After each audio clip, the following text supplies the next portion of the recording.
For more than 2 decades, one city quietly dominated global aviation. Dubai became the bridge between East and West, a transit empire built in the desert. But now, just 900 kilometers away, Saudi Arabia is investing $30 billion to build something even bigger, not just an airport, a replacement. And if it succeeds, the balance of air power in the Middle East could permanently shift. Before we break this down, if you enjoy high-level aviation and infrastructure analysis, subscribe to Titan Builds. We are getting close to our next milestone, and your support helps this channel grow. Now, let's see what is really happening. Dubai's aviation dominance isn't just about a single airline or a sprawling airport. It's an ecosystem, engineered over decades, where every part reinforces the next. At its heart sits Emirates, a carrier built to maximize the hub and spoke model, routing passengers from hundreds of cities through Dubai, then onward to nearly any continent. This isn't accidental. Emirates, Dubai International Airport, and the sprawling support industries, maintenance, logistics, catering, duty-free, even IT, operate as a tightly integrated system. Each expansion of the airport, each new concourse or terminal has been designed with Emirates' growth in mind. The result is a city where aviation doesn't just serve the economy, it is the economy.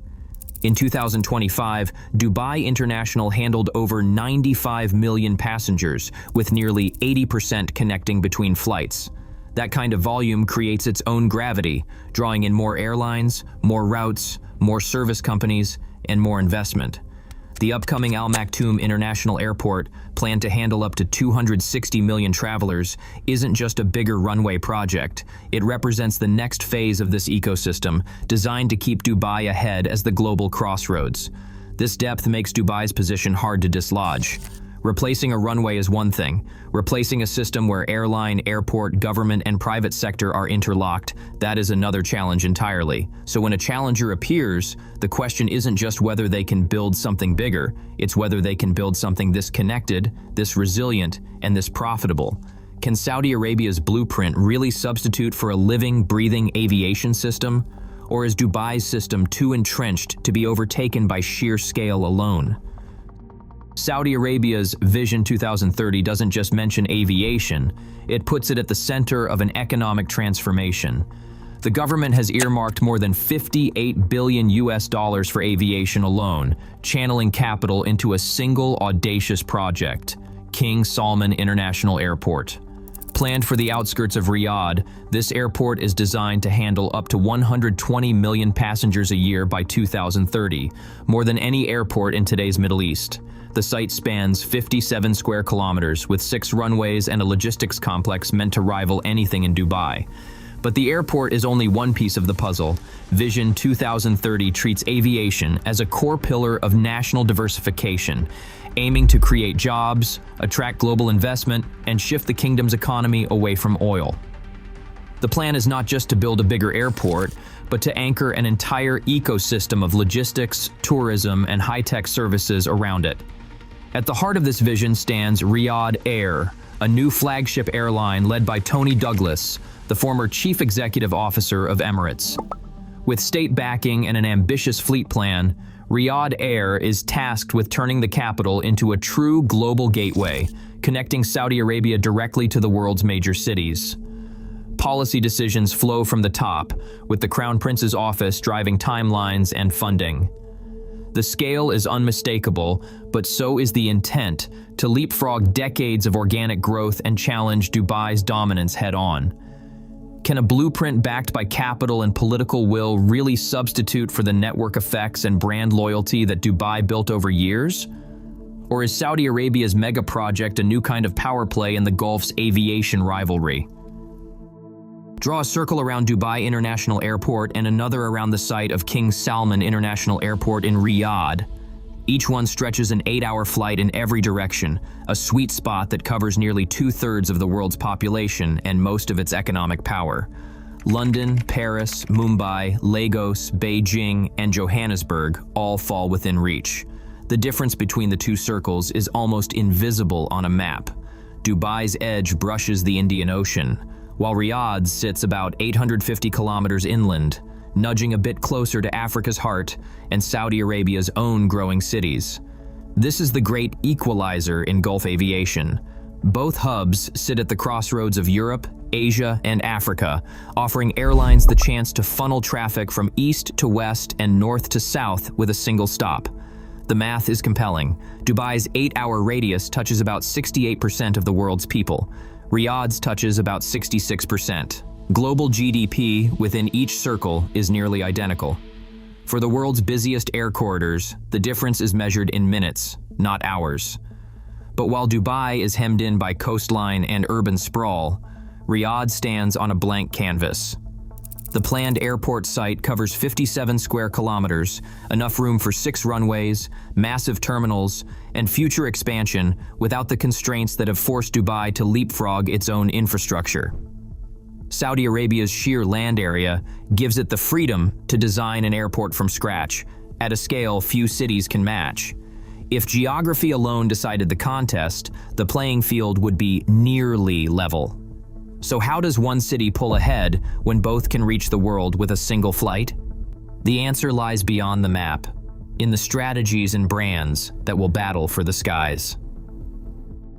Emirates is more than a fleet of 260 aircraft. Over decades, it has built a reputation that travelers trust, one that stands for reliability, comfort, and seamless global connections. The brand carries weight in every airport lounge, every Skywards loyalty card, every conversation about long-haul travel. Passengers booking a ticket through Dubai aren't just choosing a route, they are choosing a known experience shaped by years of consistent service and a promise that the journey will go as planned. Riyadh Air, by contrast, is moving at breakneck speed. With Tony Douglas at the helm, an executive who once helped shape Emirates' rise, the airline is assembling a new fleet, placing orders for up to 70 wide-body jets, and promising a world-class product straight out of the gate. The ambition is clear. Riyadh Air aims to match Emirates not only in size, but in the quality and consistency that travelers have come to expect from the Gulf's leading carrier. But building trust is a different challenge than building terminals or buying aircraft. Brand equity isn't measured in delivery schedules or aircraft counts. It is measured in passenger confidence, in the stories travelers share, and in the loyalty they bring back on every return trip. Emirates has decades of goodwill to draw from. Riyadh Air has a clean slate, but also the weight of expectation. If you're a traveler deciding between 2 flights, one with a legacy of proven service, the other with bold promises and new hardware, which do you choose? And how long does it take for a new name to feel as dependable as the old guard? Dubai's advantage is not just its size or the shine of its terminals, it's the sheer reach of its network, a web that connects 291 destinations in 110 countries, operated by more than 100 airlines. This level of connectivity creates what economists call operational lock-in. Once a hub reaches this scale, every new route makes the system more valuable, not just for the airport, but for every airline and passenger using it. Baggage moves quickly. 89% of bags are delivered within 45 minutes. Most travelers clear passport control in under 10 minutes. For passengers, these details add up to trust and habit. For rival hubs, they form a wall that is hard to breach. Saudi Arabia is betting on policy shortcuts to change the rules of the game. The government is offering fee reductions, transit visa waivers, and direct incentives for airlines willing to route through Riyadh. Preferential airspace access and fast-track slots for Riyadh Air are on the table. These levers can lure traffic quickly, especially for time-sensitive or price-sensitive travelers. But shortcuts come with risks.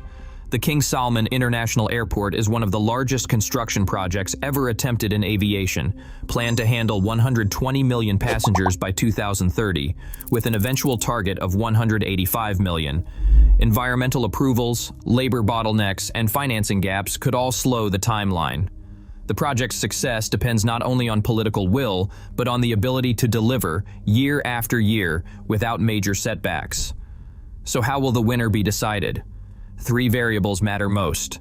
First, execution. Can the new Saudi system deliver reliable, seamless travel at scale? Second, passenger trust. Will travelers and airlines embrace Riyadh as a hub or stick with Dubai's proven formula? Third, consistency. Can Saudi Arabia maintain investment and focus long enough to see the project through, even if oil markets or politics shift? These are the metrics that will define the scoreboard in the race for Middle East air dominance.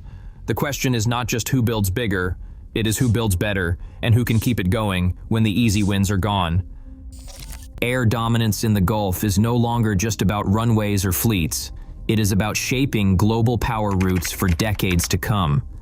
As billions flow and ambitions rise, the real question is, can any blueprint outpace an ecosystem? For more strategic stories, subscribe to Titan Builds.